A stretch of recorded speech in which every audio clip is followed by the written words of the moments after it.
Across Jordan's silent deserts and wind-cut mountains stand monumental structures carved, stacked, and engineered with precision that seems to defy the landscapes that contain them. They rise in places where water is scarce, tools were limited, and no ancient society is thought to possess either the resources or the incentive to build on such a scale. Their foundations challenge familiar timelines. Their techniques appear to outpace the cultures traditionally credited with their creation, and their purposes blur as excavation uncovers evidence that supports certain historical narratives while quietly undermining others. Why do these constructions appear more advanced than the societies around them?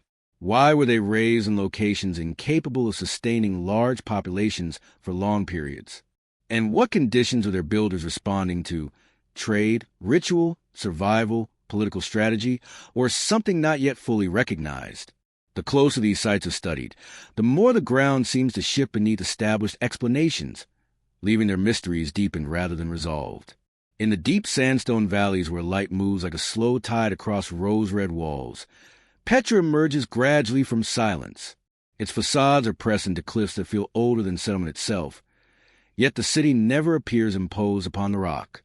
Instead, its architecture seems to follow the grain of the mountains, transforming raw geology into inhabited stone through measured, deliberate cuts.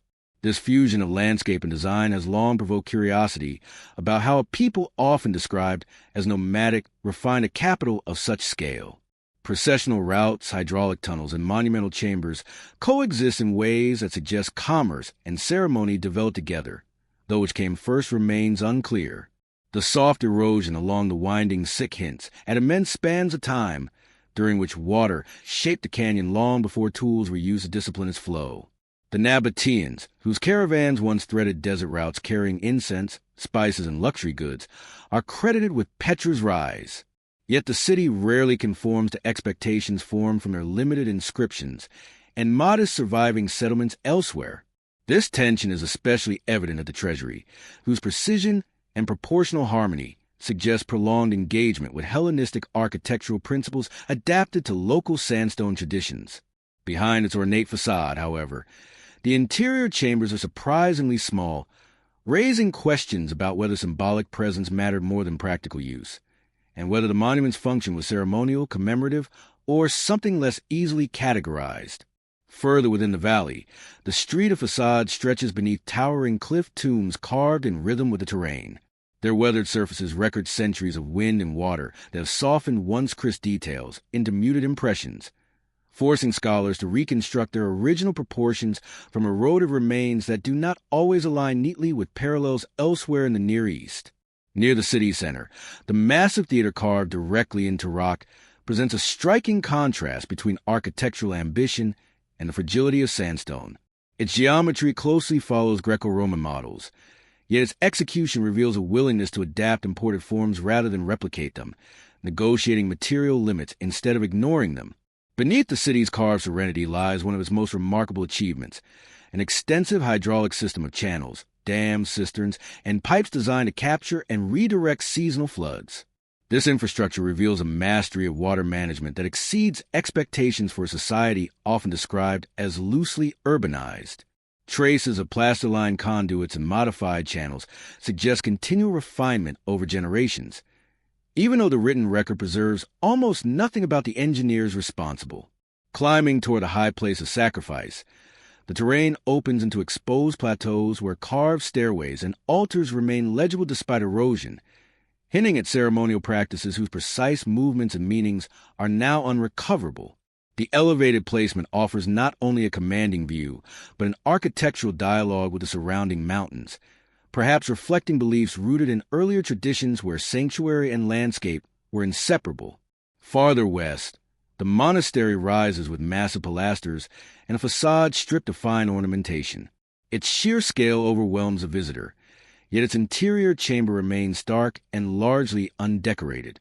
This contrast has prompted speculation about whether the space served large ritual gatherings, functioned as a symbolic marker within the landscape, or reflected shifting priorities during Petra's later centuries as political control and economic networks changed. Excavations in residential areas reveal multi-story houses with courtyards and staircases, though their distribution is uneven and often disrupted by collapse. These layers complicate efforts to understand how the population adapted as trade routes shifted, particularly after Roman annexation altered administrative structures across the region. Material evidence paints a picture of cosmopolitan life that contrasts with Petra's enduring image as a hidden desert city. Pottery from Arabian, Egyptian, and Mediterranean origins speaks to far-reaching connections, while radiocarbon-dated charcoal from domestic hearths indicates long-term occupation marked by fluctuation rather than a simple rise and fall. This challenges earlier assumptions of sudden abandonment. Even so, contradictions persist. Some researchers argue for rapid urban expansion during the first centuries BCE and CE, while others identify signs of earlier phases beneath later facades. Subtle changes in carving technique, alignment, or tool use that imply ongoing reworking rather than singular construction episodes. Above the city, quarries preserve half-finished capitals and frozen chisel marks, capturing moments of interrupted labor. These abandoned works reveal how facades were drafted directly into living stone, progressing from rough outlines toward refined detail. Why some projects were left incomplete remains uncertain. Sudden shifts in patronage, structural instability in the rock, or the redirection of labor toward emerging centers elsewhere all remain plausible explanations. As desert dusk settles across the cliffs, Petra's surfaces catch muted reflections that trace the folds of sandstone. In this fading light, the city appears less as a singular creation and more as a long negotiation between geology, trade, and shifting cultural currents. Its monuments resist final explanation, suggesting instead that each generation responded to conditions only partially recoverable through surviving evidence. What remains is not impossibility, but complexity, a landscape where purpose and uncertainty coexist, embedded within stone shaped by centuries of adaptation, erosion, and intention. In the northern hills, where olive groves give way to open plains, Jerash rises gradually from terrain once traversed mainly by seasonal herders. Its colonnaded streets extend in long, deliberate lines, catching the light as though designed to measure time as much as space. The city's first impression is not sudden grandeur, but controlled growth. Forums, theaters, and public buildings align with the land in ways that suggest guidance rather than resistance. An oval plaza, defined by sweeping Ionic columns, introduces a geometry that departs from standard Roman planning, prompting questions about whether earlier topography or pre-existing sacred spaces influenced its form. No inscription explains why this unusual shape was chosen for a civic center that echoes Roman ideals while quietly diverging from them. Walking alongside these stones, the wear at their bases reveals centuries of foot traffic whose intensity exceeds what some scholars once expected for a provincial city. Like Petra, Jerash complicates assumptions. Its architecture is undeniably Roman in form, yet scale, layout, and persistence suggest a community responding creatively to its environment rather than simply replicating imperial models. Here, as elsewhere across Jordan, the monuments do not announce their answers. Instead, they invite sustained attention, offering structures that appear solid and legible while withholding the deeper logic that shaped them, places where history is not concealed but layered, and where certainty remains just out of reach. Beyond the oval plaza, the corridor extends northward with measured precision, its basalt-paved surface worn by ruts likely carved by carts that once carried goods between workshops and markets. The regular rhythm of column spacing reflects a clear familiarity with Roman surveying principles, yet subtle shifts in alignment toward the northern gate betray accommodations made for uneven terrain, or for earlier structures now buried beneath later layers. These quiet adjustments hint at a city shaped as much by negotiation as by design. The South Theater, carved partly into the slope, reveals an acoustic sophistication that speaks to experienced builders. Its proximity to civic temples, however, complicates assumptions about clearly separated urban functions. Archaeological trenches have exposed reused stones within retaining walls nearby, suggesting earlier construction phases that may predate the well-documented Roman expansion after the 1st century CE. This layered evidence serves as a reminder that Jerash did not emerge fully formed, but developed gradually across changing political and economic conditions. Rising above the urban core, the Temple of Artemis dominates the central ridge with towering Corinthian columns, each drum fitted with striking precision. Excavations beneath the sanctuary's platform have revealed traces of earlier cultic activity, implying that Roman builders amplified an existing sacred zone rather than imposing an entirely new one.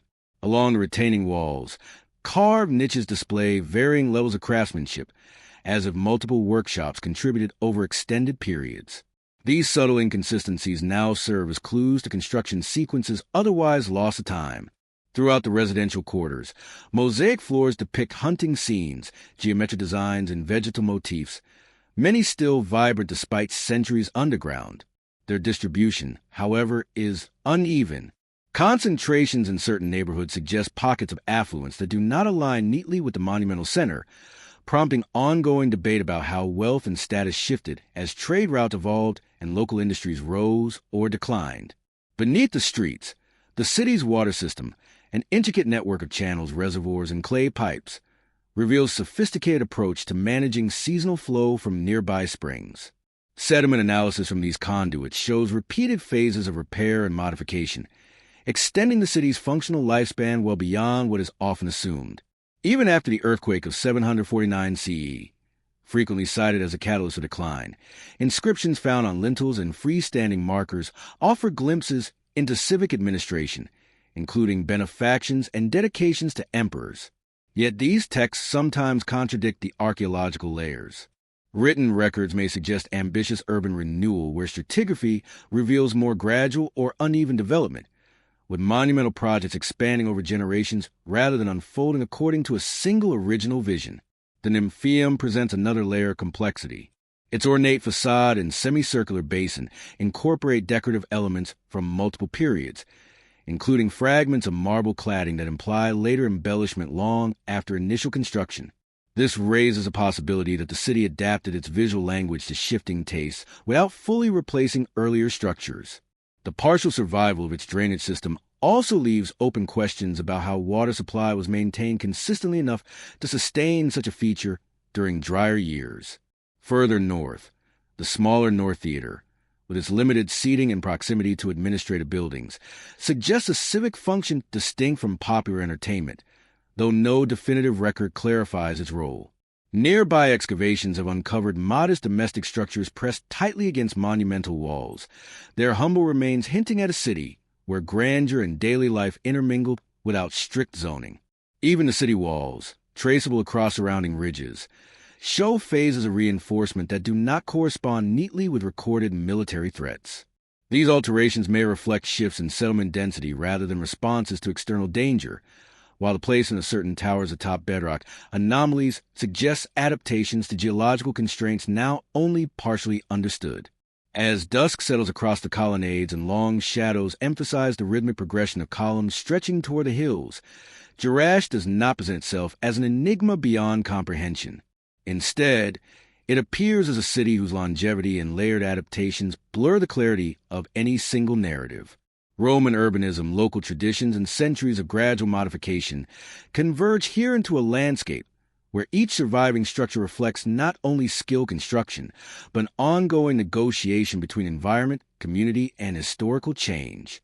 The city's quiet complexity suggests that its deepest intrigue lies not in apparent perfection, but in how meaning accumulated slowly within its stones. High on a windswept ridge overlooking the layered sprawl of the modern city, the Amon's citadel rises with persistence that seems to compress millennia into a single contour of stone and earth. The plateau was shaped first by natural uplift and then by generations who recognized its vantage as both strategic refuge and sacred threshold. At first glance, its foundations resist easy order. Bronze Age enclosures, Iron Age fortifications, Roman temples, Byzantine churches, and Umayyad courts rest unevenly upon one another, as if time itself compressed architecture into overlapping strata. The Temple of Hercules dominates the southern edge, its surviving columns lifting pale against the sky.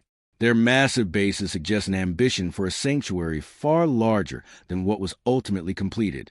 Excavations around the precinct reveal reused stones, irregular alignments, and fragments of sculptural detail, hinting at earlier structures incorporated into later plans. These traces raise questions about whether the Roman vision for the temple was ever fully realized, or whether shifting priorities left it suspended between aspiration and practicality.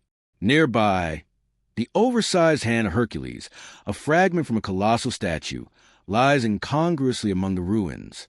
Its scale invites speculation about how the full figure might once have towered above the plateau. Yet its incomplete survival leaves open whether the statue fell during an earthquake, was dismantled for building material, or simply eroded over centuries of exposure. Across the summit, the Umayyad complex introduces a markedly different architectural language.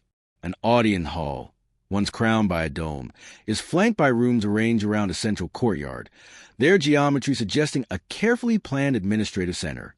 Yet debris from earlier periods incorporated into its walls reveals a pragmatic use of available materials rather than a clean architectural break. Each phase of construction grew directly from the remnants of what came before. Beneath these visible layers, deeper excavations expose Bronze Age ramparts and domestic installations that predate monumental construction by centuries. Their modest outlines form a quiet undercurrent beneath the narratives of empire.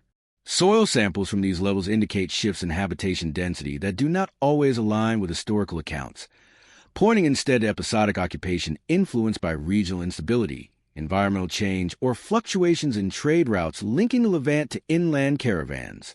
Near the summit, the remains of a Byzantine church add another chapter.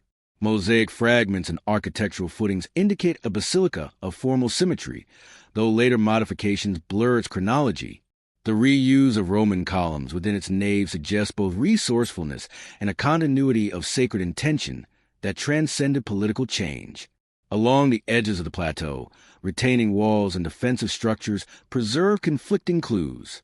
Some masonry reflects Iron Age techniques, others Roman rebuilding practices, and still others incorporate blocks bearing Nabatean tool marks.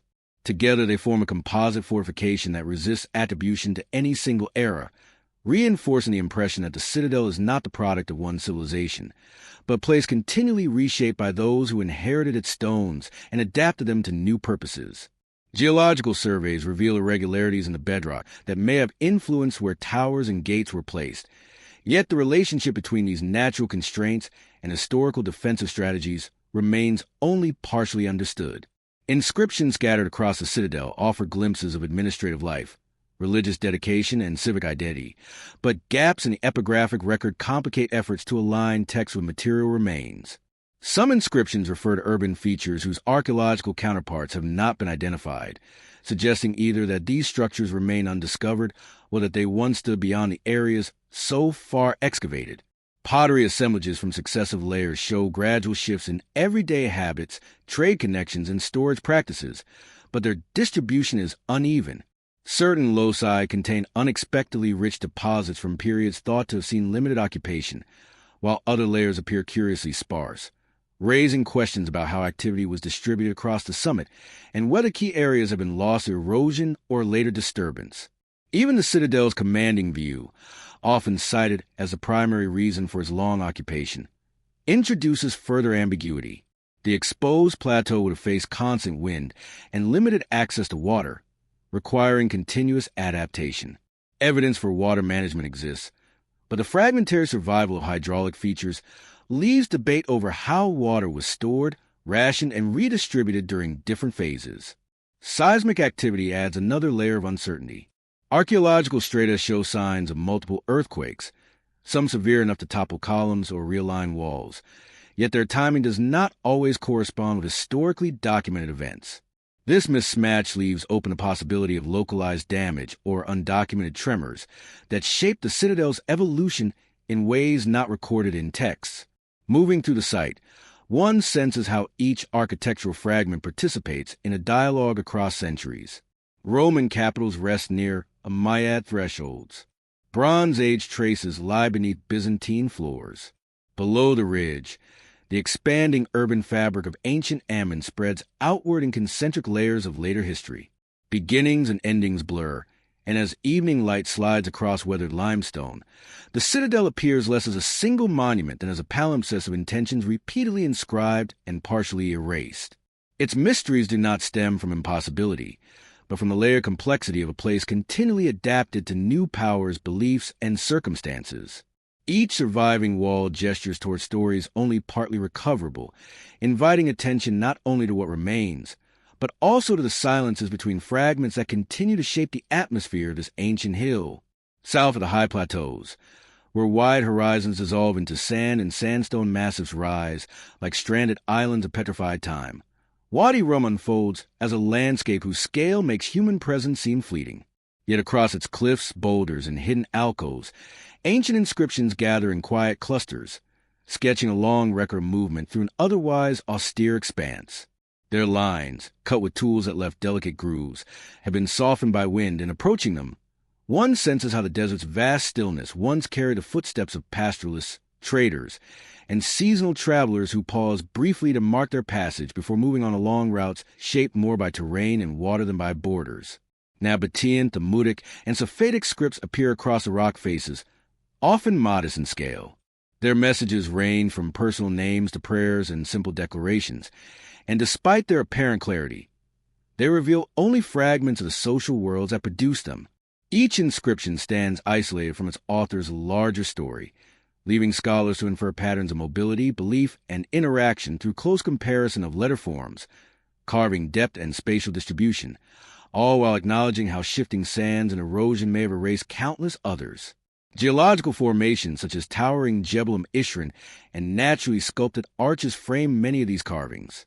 Their surfaces preserve not only the inscriptions, but also long erosional histories, suggesting that certain cliffs were favored not just for visibility, but for the fine-grained stone that allowed markings to endure despite centuries of abrasive wind. Scattered among the texts are images of camels, ibex, and hunting scenes, their outlines varying widely in style and execution. Some scholars read them as indicators of subsistence practices or seasonal movement, yet their uneven distribution and frequent overlap complicate simple interpretation. Older images sometimes lie beneath newer ones, and in places figures were recarved or emphasized, implying that meanings shifted as the desert's role in regional networks evolved. Archaeological surveys on the valley floor have identified traces of campsites and hearths, but these ephemeral remains rarely align neatly with areas containing dense concentrations of inscriptions. This disconnect suggests that rock faces serve purposes beyond immediate habitation, perhaps as territorial markers, ritual expressions tied to prominent landscape features, or informal signposts for travelers navigating an open desert without built roads. Layers of soot in select rock shelters indicate intermittent use over long spans of time, though radiocarbon dates vary widely, pointing to episodic visits rather than continuous occupation. The relationship between these shelters and nearby inscriptions remains ambiguous, as carvings do not always cluster around living spaces, hinting that inscription was an act independent of prolonged stay. In some areas, Nabatean texts appear alongside earlier Thammudic carvings, their proximity suggesting continuity of travel routes rather than abrupt cultural replacement. Yet variation in the confidence and execution of Nabatean lettering, from carefully formed hands to hurried, uneven strokes, implies differing levels of literacy and intention, complicating efforts to divide the inscriptions into clean chronological phases. Environmental studies add another layer of uncertainty. Pollen analysis from ancient sediment pockets points to cycles of wetter and drier conditions, indicating that Wadi Rum's ability to support travelers fluctuated over time. These shifts may have influenced the density of inscriptions, though uneven preservation of carved surfaces makes such correlations difficult to establish. Scholars have attempted systematic mapping of the valley's inscriptions, yet the sheer scale of the landscape and the changing visibility of surfaces under different light conditions mean that new clusters continue to be discovered, often in areas previously surveyed. Human perception, it seems, can easily miss subtle marks within terrain dominated by monumental forms. Even well-known panels, such as those in Amphishi and Kazali Canyon, where inscriptions and rock art converge with unusual clarity, pose unresolved questions. Some figures appear crudely re-outlined long after their initial carving, creating palimpsests that obscure original context and suggest that meanings were repeatedly reinterpreted by different groups using the same routes. Attempts to read Wadi Rum's inscriptional landscape as a single coherent narrative inevitably encounter contradiction. Stylistic similarities that imply cultural interaction may conflict with stratigraphic evidence from nearby sites, and inscriptions that appear contemporaneous may, in fact, be separated by centuries due to the difficulty of precise dating. What emerges instead is not a unified story, but a layered record of movement, memory, and adaptation, etched lightly into stone and continually reshaped by time, environment, and the shifting intentions of those who pass through this vast desert corridor. As evening light descends across the cliffs and the final shadows gather beneath rock bridges and towering escarpments, the inscriptions soften into faint textures, nearly indistinguishable from the natural striations of stone. In that fading moment, Wadi Rum feels less like a desert holding hidden messages, and more like a place where countless brief human presences became absorbed into the geology itself. What remains are records whose clarity is forever partial, suggesting that the valley's deeper mystery lies not in undeciphered texts or vanished peoples, but in the quiet endurance of markings that persist despite relentless erosion. They preserve only fragments, echoes of travelers who passed through this vast landscape and left behind nothing more than faint lines by which we now attempt to remember them. Set within the wooded highlands of northern Jordan, where oak and pistachio groves soften the approach to a ridge-long valley for its commanding view of intersecting valleys, al-Jimal Castle rises not from legend but from a specific moment in the late 12th century. It was built when regional powers sought elevated positions capable of monitoring shifting frontiers. Its limestone walls follow the contours of the bedrock, so closely that the structure appears less constructed than shaped directly from the hill itself. Ascending its outer slopes, the logic of its placement becomes evident. Surrounding ridges fall away in broad arcs, revealing distant horizons and the subtle corridors through which caravans and armies once moved. The castle's design, attributed to the Ayyubid general, is al-Dinusama, favors an irregular yet deliberate geometry. Towers are angled to control approaches rather than arranged for symmetry, reflecting priorities rooted in observation and defense. Excavations within the courtyard reveal foundations that document phases of expansion, particularly Mamluk additions that thicken walls and reconfigured internal passages. These changes suggest a structure that evolved in response to shifting military needs rather than emerging fully formed from a single plan. The stone itself, quarried nearby, contains fossil inclusions and subtle variations in color that betray its origins in ancient seabed layers. Medieval masons appear to have understood these properties well, reinforcing corners with larger blocks and reserving lighter stone for upper courses. Later repairs, however, blur original tool marks, making it difficult to distinguish Ayyubid masonry from subsequent restorations, especially after earthquakes in the 13th and 20th centuries damaged large sections of the fortification. Within the vaulted rooms, including storerooms and connecting passageways between towers, soot traces and uneven plaster layers hint at periods of intense occupation interspersed with quieter intervals. Stratigraphic deposits yield pottery and small metal objects that do not always correspond neatly with recorded phases of military deployment, suggesting that domestic life may have coexisted alongside defensive functions in ways rarely documented in surviving texts. The castle's water system, carved directly into bedrock and supplemented by channels guiding runoff from limited rainfall, reflects careful adaptation to an exposed elevation. Sediment layers within these installations indicate irregular maintenance, raising questions about how water was managed during prolonged sieges or extended dry seasons, particularly given the absence of a nearby spring. The elaborate gatehouse, with its bent axis entrance designed to slow intruders, follows a regional military vocabulary, yet slight deviations in scale and proportion compared to contemporary fortresses hint at local adaptation, perhaps shaped by terrain or the builder's evolving experience. Crossbow bolts and arrowheads recovered from certain corridors point to episodes of conflict, but their archaeological contexts do not always align with written accounts of known battles. They may represent undocumented skirmishes, training activities, or later reoccupations, underscoring the gap between material evidence and historical narrative. From the tops of the towers, the castle's strategic role becomes clear. The view encompasses a web of ridgelines and valleys that once structured medieval movement between the Jordan Valley and the northern highlands.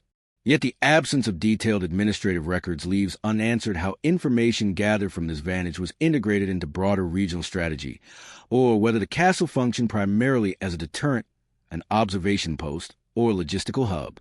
Interior staircases show signs of recutting, their uneven treads marking later modifications to circulation.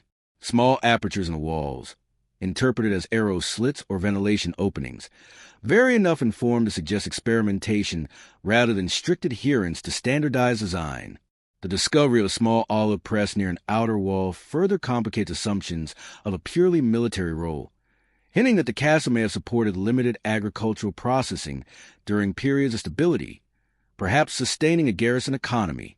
The exact time frame of this activity remains uncertain due to fragmentary ceramic evidence. Inscriptions within the castle are rare, and those that survive typically commemorate repairs or expansions rather than original construction. Much of the builder's intent must therefore be inferred from architectural relationships rather than text. As evening falls and the forested hills dissolve into muted greens and grays, a Jerash castle sits quietly above the valleys. Its presence does not suggest an enigma of lost knowledge, but a record of layered, practical responses to strategic need.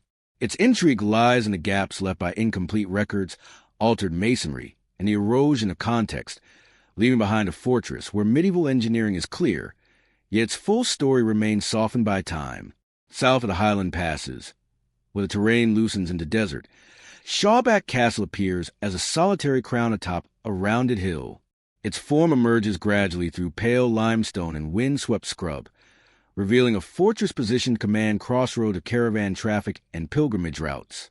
Approaching its slopes, the deliberation behind its early 12th century Crusader construction becomes evident.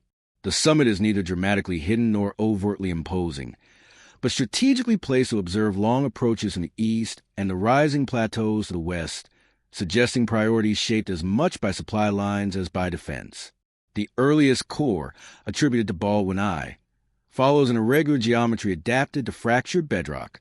Excavated foundations show how masons negotiated uneven limestone through step courses and infill, leaving later generations to distinguish between the initial fortification and subsequent Ayyubid and Mamluk modifications. These later phases altered not only the castle skyline, but also its internal circulation, transforming the complex over time. Weathered towers line the perimeter, some polygonal, others rounded. Their surviving arrow slits and embrasures reflect medieval defensive concerns, yet their varied orientations reveal responses to changing tactical needs rather than adherence to a single cohesive plan. Earthquake damage, particularly from the tremors of 1212 and later events, complicates efforts to reconstruct original wall heights and curtain layouts, as fractures and collapses obscure earlier forms. Inside, vaults display varying levels of craftsmanship. Some bear finely cut stone with clear Crusader tooling, while others are rougher, likely reflecting Ayyubid repairs. Multiple layers of plaster across several chambers suggest intermittent domestic occupation, implying that garrison strength and function fluctuated as regional power dynamics shifted. Pottery recovered from these layers does not always align with documentary accounts describing prolonged sieges or alternating control, reinforcing the sense that Shawback's history unfolded unevenly, shaped by adaptation rather than linear progression. As light fades and the desert air cools, Shawback stands not as a monument frozen in a single historical moment, but as a structure continually reshaped by necessity, repair, and reuse. Its walls preserve the clarity of medieval military logic alongside the ambiguities introduced by earthquakes, reoccupation, and incomplete records.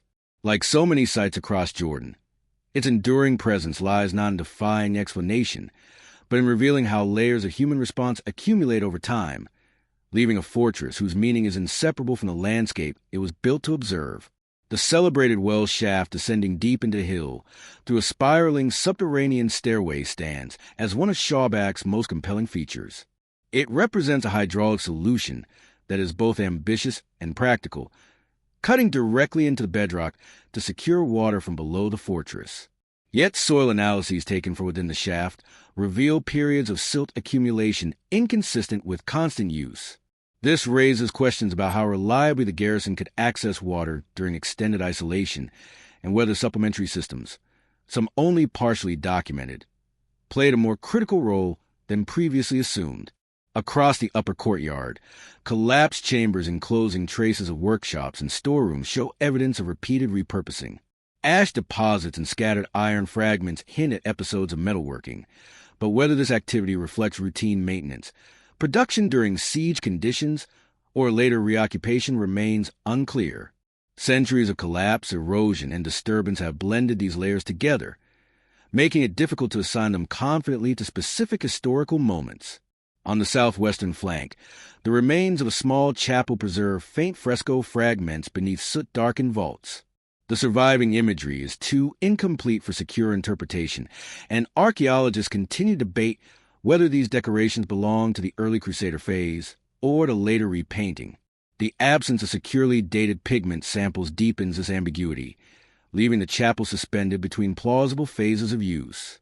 An Ayyubid inscription near the main gate commemorates restoration efforts following the castle's capture by Saladin, yet the masonry surrounding the inscription incorporates earlier blocks, some bearing cross-shaped mason's marks. This blending demonstrates how each phase of construction absorbed the structural language of the previous one, producing a composite architecture that resists clean chronological division. Shawback does not separate neatly into Crusader, Ayyubid, or Mamluk phases, but instead preserves all of them simultaneously within its walls. Beyond the fortifications, terrace slopes retain traces of agricultural activity. Shallow channels and low retaining walls suggest attempts to manage runoff and cultivate land around the castle. The scale and consistency of these efforts remain uncertain, however. Environmental studies point to fluctuating rainfall and changing vegetation patterns that may have alternately supported and undermined such systems, complicating efforts to assess how self-sufficient the fortress ever truly was. The castle's economic role within regional networks is similarly difficult to define. Textual sources describe periods of heavy taxation imposed on caravans, followed by intervals of diminished activity. Archaeological evidence tells a more uneven story. Limited coinage, sparse trade goods, and irregular debris distribution suggest that Shawback's economic importance fluctuated in response to broader political shifts and changing routes that periodically redirected movement away from the site. Subterranean corridors beneath the inner ward trace, confusing paths through the bedrock. While these passages have often inspired speculation about escape tunnels or secret chambers, systematic mapping indicates that many were practical service spaces or structural voids created during successive building phases. Their present obscurity appears to result from centuries of infill and collapse rather than deliberate concealment. The survival of certain Crusader-era architectural elements, such as stubby pilasters and fragments of Great Hall, whose proportions can only be inferred from fallen blocks, contrasts sharply with later Islamic additions that introduce pointed arches and modified entrances. These visual discontinuities complicate any attempt to imagine the castle as it appeared at a single moment in time. Shawback instead reads as a structure continually rewritten by necessity. As the sun lowers across the plateau and the walls cast long shadows down the hillside, Shawback feels less like a fortress fixed within medieval narratives and more like a long-lived structure shaped by cycles of control, repair, and adaptation. Its stones preserve both the clarity of intentional engineering and the ambiguity left by incomplete records, erosion, and evolving use. The castle's enduring intrigue lies not in notions of lost knowledge or impossible construction, but in the cumulative traces of centuries during which each generation altered, reinforced, or abandoned spaces whose original purposes gradually faded, leaving behind a monument layered with histories that remain only partly visible. Across the basalt plains of northeastern Jordan, where the land stretches into quiet expanses defined by dark lava flows and the muted outlines of ancient routes, al-Jimal emerges as a settlement shaped as much by volcanic geology as by human intention. Its black basalt stones absorb heat during the day and release it slowly at night, creating an atmosphere where time feels compressed yet diffuse. From a distance, the buildings do not dominate the landscape but echo it, their rough-hewn blocks mirroring the fractured texture of the surrounding Hara. Unlike cities constructed from imported materials or finely dressed limestone, al-Jimal grew directly from what the desert offered. Its inhabitants split basalt boulders into workable forms that retain the irregularities of their parent rock.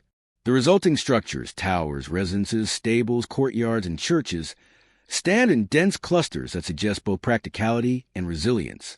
Excavations reveal, however, that the settlement's development was uneven. Some districts expanded rapidly during late antique periods, while others show signs of intermittent use that challenge earlier assumptions of continuous occupation. The remains of multi-story houses, with collapsed floors forming a layered mound of stone, hint at a domestic architecture more complex than the stark exteriors imply. Internal staircases, upper rooms, and screened windows point to concerns with privacy and climate control. Yet these features are distributed irregularly across the site, raising questions about whether social status, family structure, or purely structural considerations govern individual layouts. Uncertainty deepens around structures traditionally labeled as barracks and the West Church complex.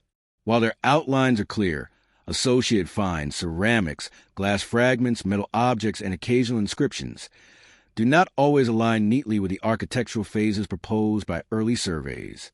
More recent stratigraphic work suggests cycles of reuse, with buildings initially serving agricultural or storage functions before being adapted for domestic or communal purposes. Al-Jimal's distinctive watchtowers add another layer of complexity. Rather than forming a simple defensive perimeter, many are embedded within residential clusters or integrated directly into houses as structural supports or vantage points overlooking courtyards. This blurs the boundary between military and domestic architecture and suggests multifunctional use rather than a purely defensive network. Water management, essential in this arid environment, relied on systems carved into basalt bedrock and fed by carefully directed runoff.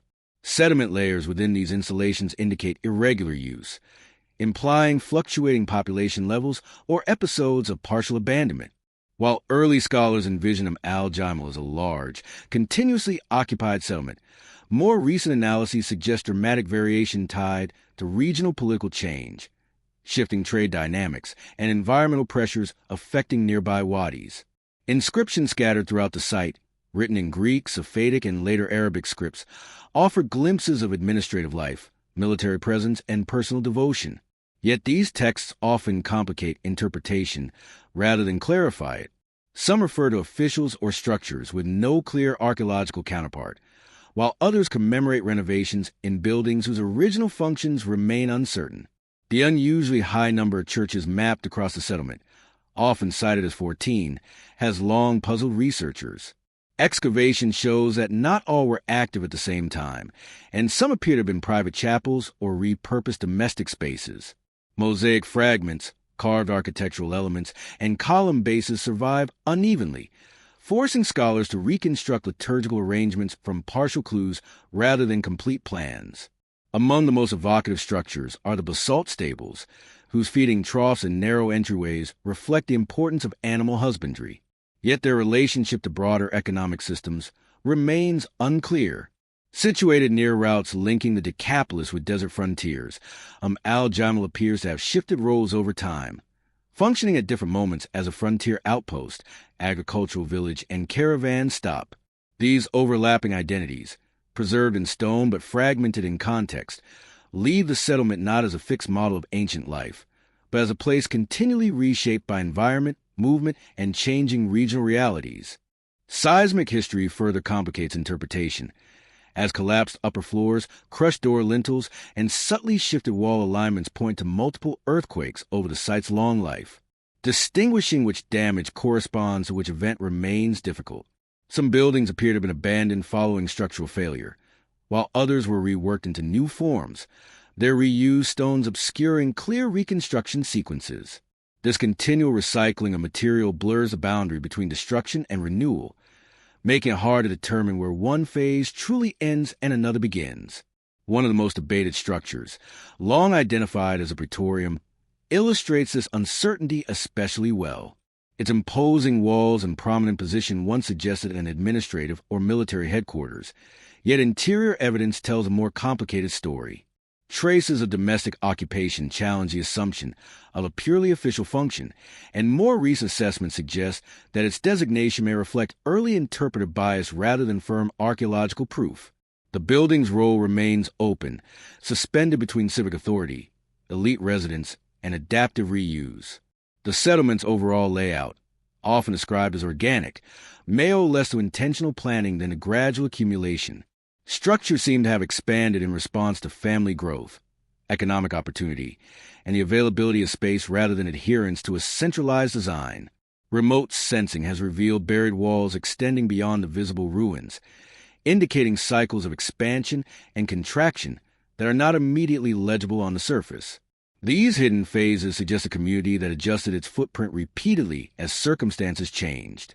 As the sun descends and shadows stretch across the dark basalt, the city takes on a muted glow. Broken outlines soften into volcanic plateau until individual buildings dissolve into a continuous field of stone. In that quiet moment, al-Jimal feels neither abandoned nor incomplete, but held between architectural clarity and historical ambiguity. Its mystery lies not in extraordinary engineering, but in the way a frontier community, shaped by shifting powers, environmental pressure, and ordinary needs, left behind a settlement whose basalt walls preserve both endurance and silence, records of lives built, reused, reimagined, and gradually allowed to weather back into the desert plain. In a quiet valley west of Amman, where cultivated fields taper into low hills, and evening light settles gently across a landscape shaped by springs and terraces rather than cliffs, Qasr al-Abd rises with unexpected solidity. Its pale limestone blocks form a rectangular monument whose proportions feel deliberate yet enigmatic. Approached from the shallow basin below, the structure appears almost isolated, standing beside what was once a reflective pool that mirrored its facade in shimmering symmetry. Neither defensive nor urban, its placement resists easy classification. Attributed to the Tobiad family of the early Hellenistic period, the building appears at once ambitious and unfinished. Its two-story design incorporates carved lions, eagles, and ornamental friezes that soften the severity of massive ashlar masonry. Yet its purpose remains elusive. The scale feels too grand for a rural estate, yet too restrained for a ceremonial complex, and a lack of extensive surrounding structures raises questions about the social and administrative framework that supported its construction.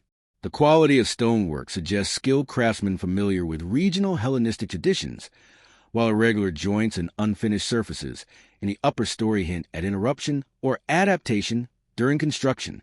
Quarry marks on nearby slopes match techniques known from contemporary sites, but the sequence of transport and assembly remains unclear due to the absence of inscriptions or building records.